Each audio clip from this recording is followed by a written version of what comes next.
Hello and welcome to day 5 of 31 Links of Horror, a very spooky chain of events, where I tell you about 31 horror books, movies, and other stuff that link back to each other in one way or another. So yesterday I told you all about Les Mains d'Orlac.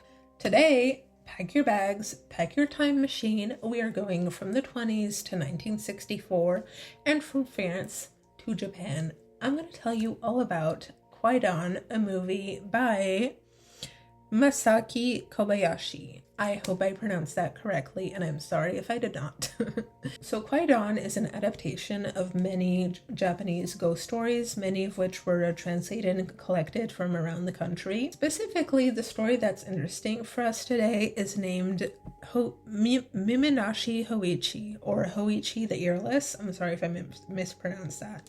So the story goes that Hoichi was a musician and he played the biwa, or the lute. And the story goes that spirits asked Hoichi to perform for them. However, to protect him, there are a bunch of monks that come up to him and they're like, hey, we gotta protect you. So they cover him in sacred text to protect him from the spirits, but they forget his ears.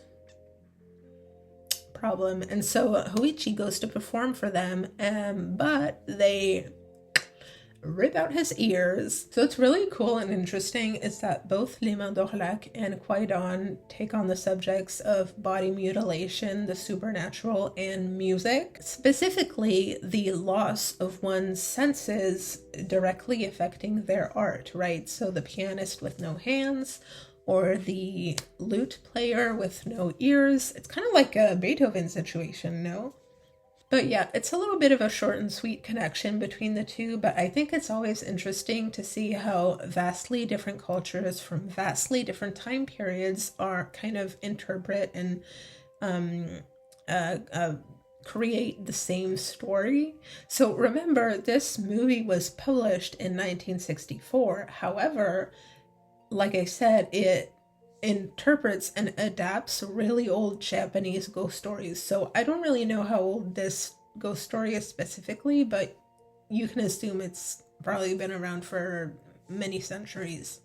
Anyway, let me know if you knew this fun fact before, if you've seen the movie. Let me know what your thoughts are, what you think we're going to talk about tomorrow. All right, I'll see you then. Bye.